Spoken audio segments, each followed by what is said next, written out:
After years in school, all of my hard work has finally paid off. I'm now researching magical pharmacology with my best friend, the slightly scatterbrained girl in glasses.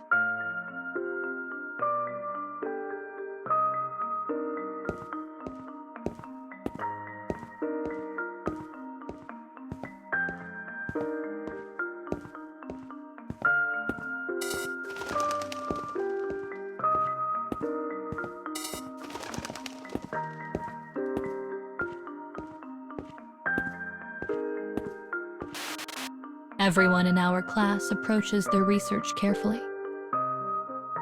That's because each month, the teachers look over our work and evaluate its merits. Knowing this, I dive into my studies with gusto. I'm good at focusing on the tiny kinds of details others tend to miss.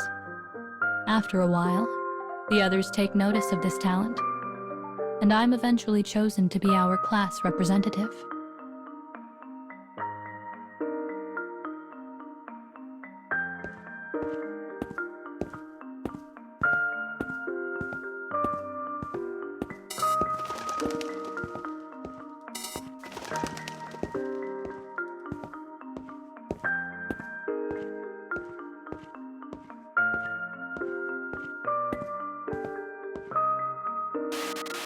But while I usually try to do everything myself, my best friend is always reminding me, try to work with the others.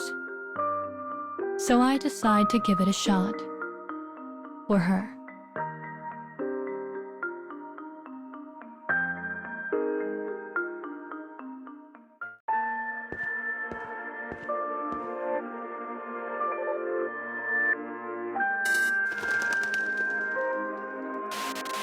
At first, everyone in class seems to be enjoying themselves.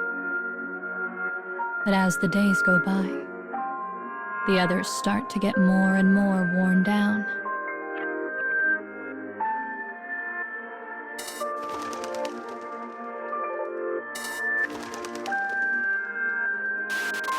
I find this terrifically disappointing, because it's not a lack of talent that holds them back. It's a lack of effort. But soon they begin to drop out of class, one after the other, after the other.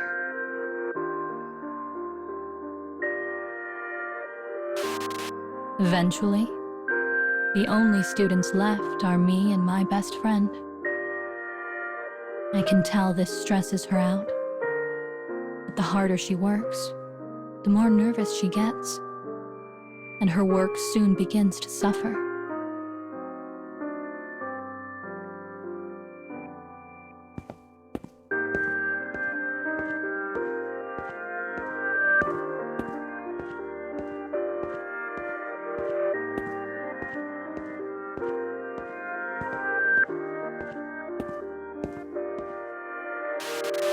One day, I turned to her and put a calming hand on her shoulder.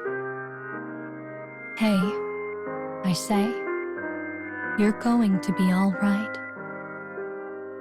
We're almost through this, so just stay focused.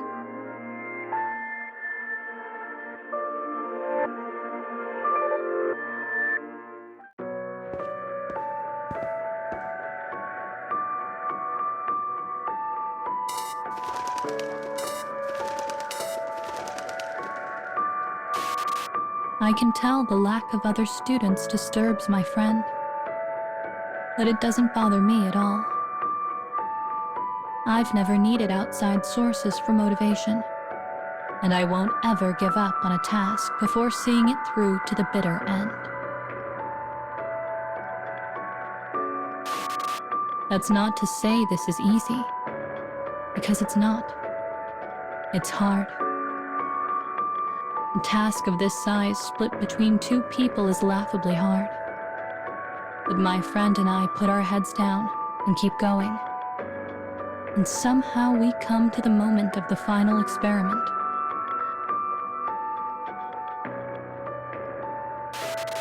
It all comes down to this. The two of us have to pour separate compounds into our beaker at the same time. And if we're off by so much as a drop, all of our work will have been for nothing.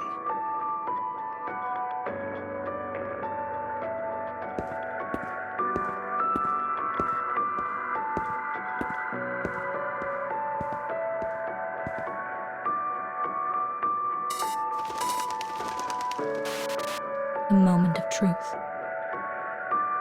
My hands are slick with sweat. Slowly, so slowly, we begin pouring our compounds. But then my friend makes a sound, a tiny, almost imperceptible gasp. And our potion immediately turns from a bright blue to a dark, muddy brown.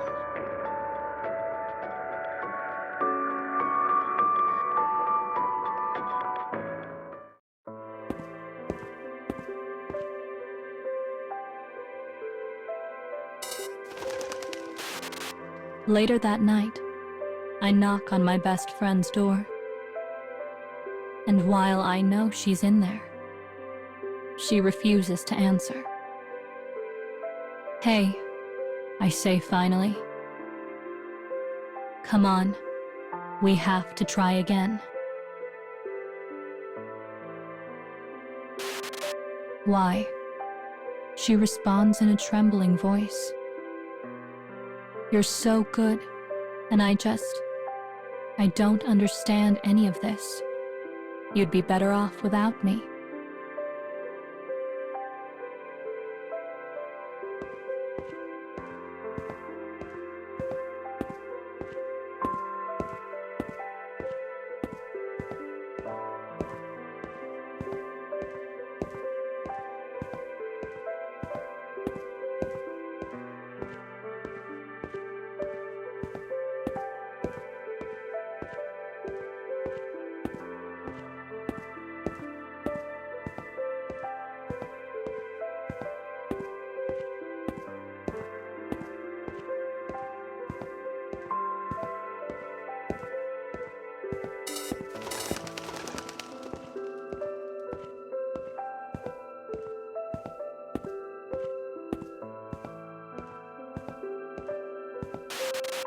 "You're right," I say bluntly. "But me being so good means that no matter how many times you blow it, I'll be there to pick you up. Now let's go."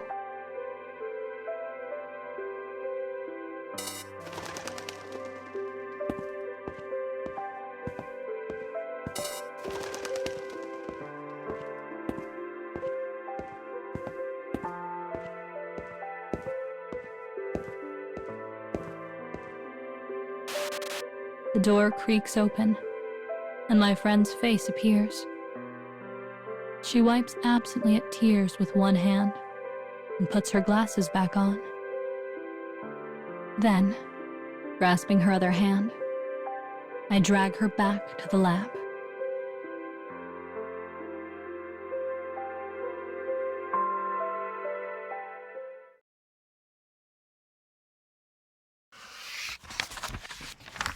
The school, home to boys and girls hoping to become users of magic, is abuzz with one question. What tricks should they play on the town for the upcoming Halloween festival? The student who puts their education to good use and comes up with the most wonderful trick will be given a coveted title. The girl with wavy hair and her best friends, the boy with spiky hair and the bespectacled girl are thrilled to show off their skills. The professor makes an announcement to the excited students. The souls of magic users who plot tricks attract demons. And demons will do anything to lead children astray. Once a child is captured, Their whole being is sucked away down to the marrow of their bones. It is a pain so great, they regret even the gift of life. So if you ever find yourself suddenly faced with a miracle, do not engage. Do not let your curiosity get the better of you. But none of the students are listening. It is then that a boy, one particularly fond of tricks, yells out, "I will be the king of Halloween this year." A fervor sweeps the school, and the girl with wavy hair swears she will not lose.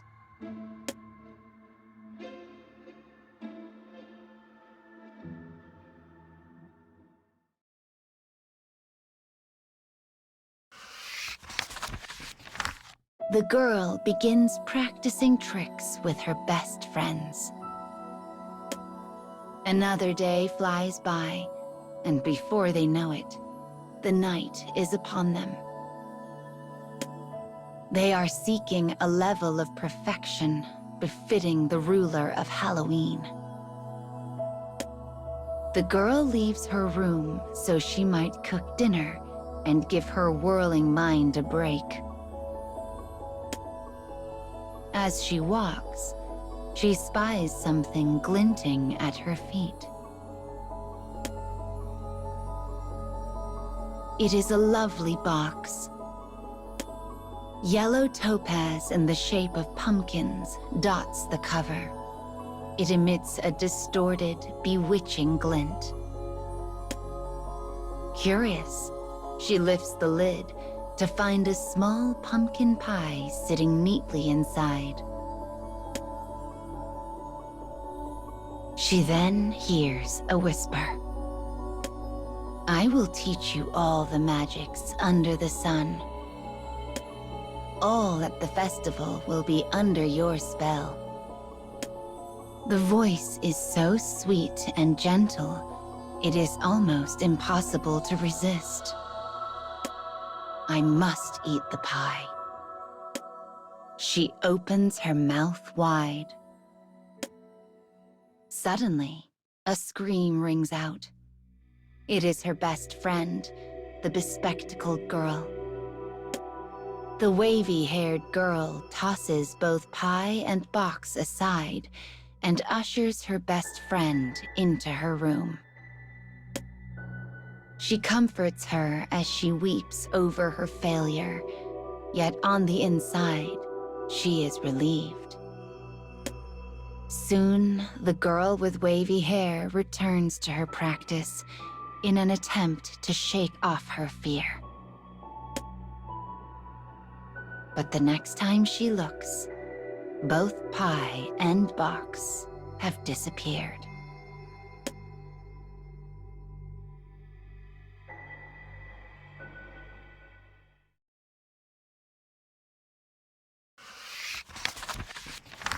On the day of the festival, the girl and her friends continually shock the townsfolk.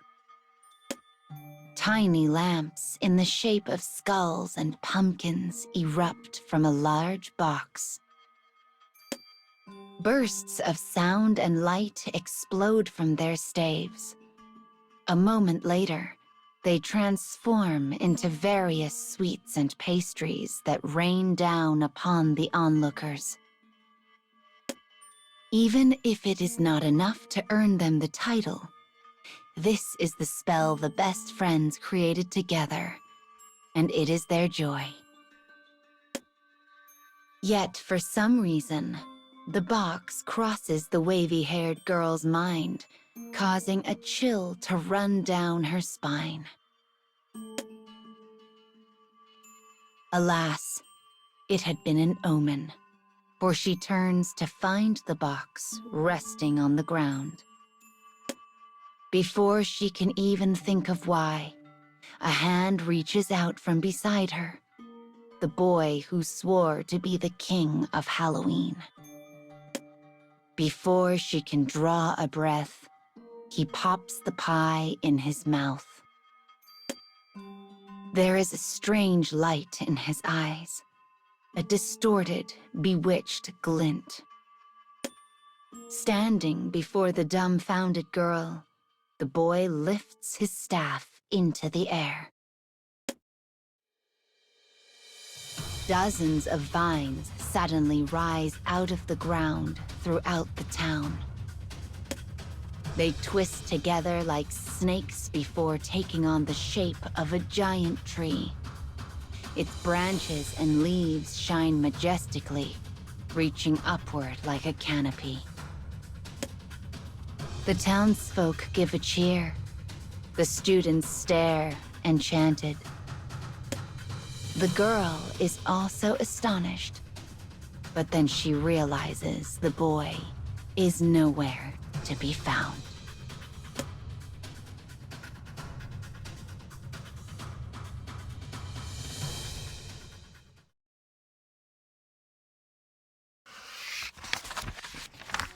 The girl runs then. She rushes to her professor and reports everything she saw. She tells about the box that suddenly appeared before her, about the alluring voice she heard when she opened it. She managed to shake it off thanks to her friends, but the boy had not been able to resist its temptations. The great tree had not stopped growing. Its roots twisted and spiraled and burrowed throughout the town. When they finally find the boy in a back alley, he is already gone. The tree has swallowed him whole. His body is a husk, his weathered skin peeling off in flakes. Worse still, his eyes are wide, and his tongue lolls out of his mouth like some terrible prize. The girl shudders, thinking how she had not been able to stop him, and huddles close to her professor. But at least you are safe, her professor says. Your love for your friends kept you from temptation. The entity in question was called the Pumpkin Demon, and it was something the School of Magic had long yearned to capture. But no matter what manner of guard they adopted, the demon had ever more clever methods to lure people in and claim their lives in the process. As the professor laments the boy's death, the great tree above glints in a bewitching manner, stealing people's hearts. The girl squints under its light, but her heart has already sunk into darkness. She was lucky to escape with her life, yet this state is but a temporary reprieve. For temptation lies ever around the bend, and it is known that demons always seek people's greatest desires.